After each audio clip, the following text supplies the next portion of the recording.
Hello, student. I am Vinny sir, and today I will explain chapter first, the best Christmas present in the world, your honeydew textbook. In this chapter, the narrator of the story went to a junk shop and purchased a roll-top desk which was in bad condition. The narrator started its repairing on Christmas Eve and found a letter in its drawer. He read the letter. It was from Jim MacPherson to his wife Connie, as written on top. After reading the letter, he found that Jim MacPherson was the leader of the England army, and he described that England and Germany were engaged in a war, but on the Christmas morning a wonderful thing happened. First, Germans wishes Happy Christmas to English soldiers, and same responses was given by English also. The leaders shared their ideas and feelings with each other and celebrated Christmas by eating, laughing, talking and drinking. After that, they played football match in which German won. In the night, both troops sang carols and had a peaceful Christmas. The author decided to give this letter to Jim's wife back. He went to the addresses which was written on the letter envelope, where he found that an accident fire caught in the house and she was in nursing home. He rushed to nursing home where he found Jim's wife, as she was grown too old in the waiting of his husband. He mistook the authors by understanding him as Jim, his husband. When narrator meet him, she declared him as best Christmas present in the world. Now this is the explanation of in English. Now I will explain in a Hindi.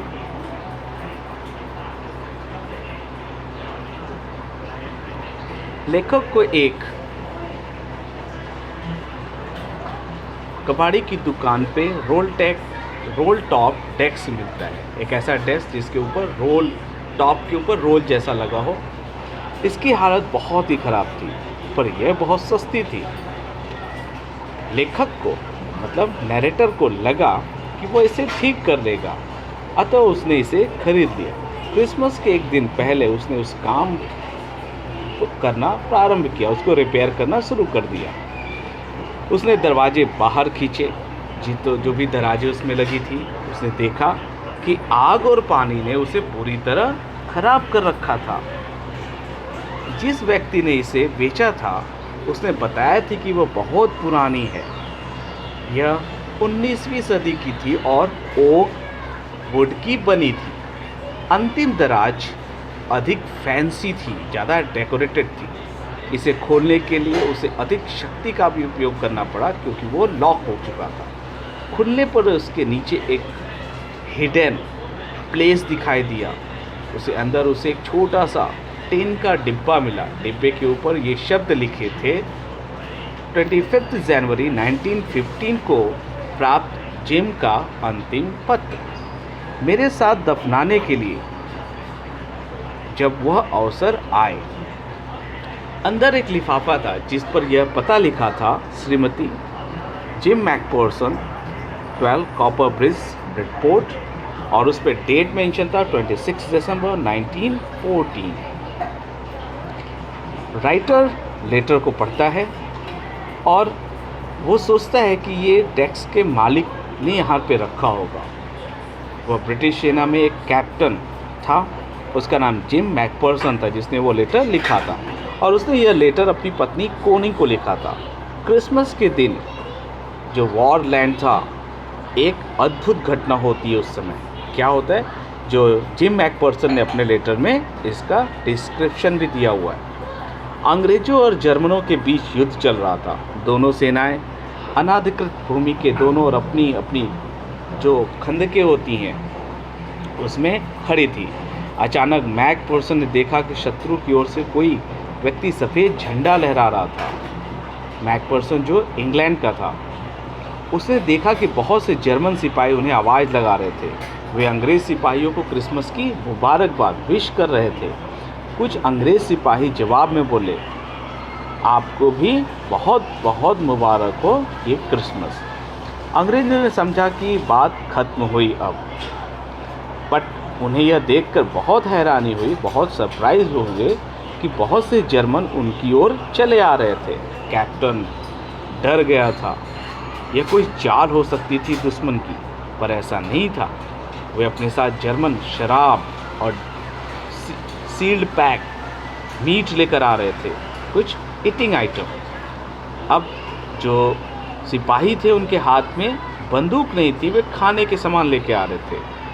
वे एक दूसरे से गले मिल रहे थे। German अफसर Macpherson की ओर बढ़ा, बड़ी वार्म विशेस के साथ दोनों ने हाथ मिलाया। तब जर्मन अफसर ने बताया, जो ऑफिसर था जर्मन का, उसने बोला, वह डसलडॉर्फ का निवासी था और उसका काम ऑर्केस्ट्रा में सेलो लाइक अ म्यूजिकल इंस्ट्रूमेंट बजाने का था। उसने अपना नाम हंस वोल्फ बताया। बदले में मैकफर्सन ने भी उसे अपना इंट्रोडक्शन दिया। उसने बताया कि वह डॉर्सेट के एक स्कूल में टीचर था। हंस वोल्फ थोड़ा सा स्माइल करता है। उसने कहा कि डॉर्सेट को जानते हो? वास्तव में वह कभी इंग्लैंड तो नहीं गया था। कौन? German officer. बट वो इंग्लिश से अवेयर था। उसकी पसंदीदा लेखक थॉमस हार्डी थी। For from the madding crowd उसकी फेवरेट बुक थी। उसकी पुस्तक, उस बुक से उसने डॉर्सेट के बारे में बहुत कुछ जाना था। मैकफर्सन ने हंस वोल्फ के साथ क्रिसमस का केक काटा जो उसकी पत्नी ने उसे भेजा था। हंस वोल्फ ने कहा कि इतने बढ़िया मर्जिपैन उसने पहले कभी नहीं चखी थी। यह एक शानदार क्रिसमस पार्टी थी। तभी कोई सोल्जर जो होता है वो फुटबॉल लेके आ जाता है। दोनों देश के जो सोल्जर होते हैं वो, जैसे मैकफर्सन और हंस वोल्फ तालियां बजाते हैं।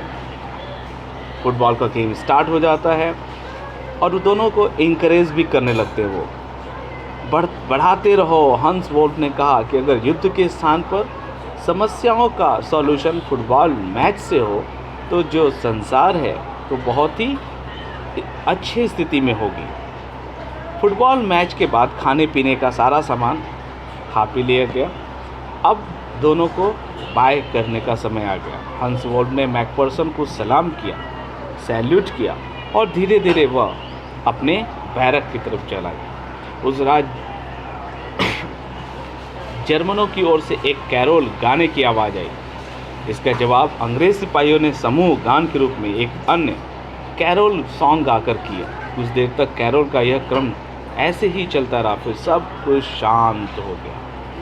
मैकफर्सन ने अपने लेटर में लिखा था कि वह जो टाइम था उनके जीवन का बहुत ही यादगार पल था। मैकफर्सन ने अपने पत्र का अंत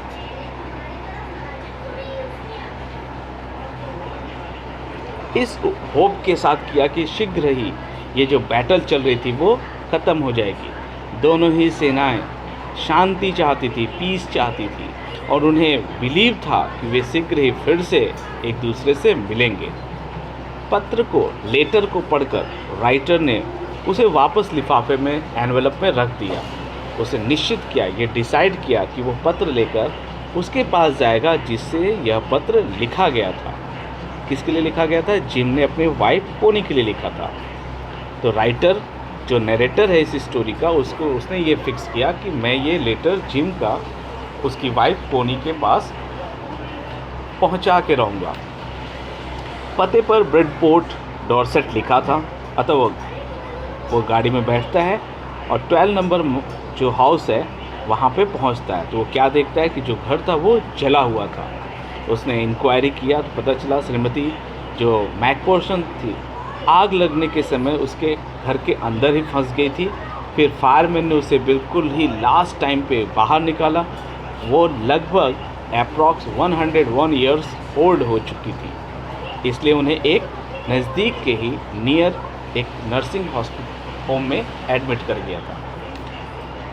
फिर राइटर जो होता है वो नर्सिंग होम की तरफ जाता है, हॉस्पिटल की तरफ। वहाँ उसे मैट्रन मिली। उसे लेखक को बताया कि उस दिन श्रीमती मैकपर्सन, मिसेस मैकपर्सन कुछ कंफ्यूज थी। उन्होंने उसे एक कंजर्वेटरी में रखा था। राइटर ने मिसेस मैकपर्सन को एक कुर्सी पर बैठा पाया। नेचुरली वो लेखक राइटर की कई डायमेंशन से देख रही थी, पर तब उनकी आंखों में शाइनिंग आ गई जब राइटर ने उनसे कहा, क्या कोनी कह के पुकारा, और वह पत्र उनके हाथ में दिया। राइटर ने यह बताया कि यह पत्र कैसे मिला था, पर वह उसे सुन नहीं रही थी। उन्हें हाथ बढ़ाकर लेखक के हाथ को पकड़ लिया। उनकी आंखों में आंसू भर गए थे। उन्हें लगा कि उसका जिम लौट आया है, और वह बोली कि उसके जिम ने अपना वादा निभा दिया था। वह क्रिसमस के अवसर पे लौट आया था। उसने उसे अपने पास बिठाया। उसने उसके गाल को किस किया। वो बड़ी देर तक और बड़े प्रेम से उससे बातें करती रही। उसने कहा कि उसे संसार की बेस्ट गिफ्ट, क्रिसमस गिफ्ट मुझे मिल गई। So student, this is your story. I hope you understand. Thank you.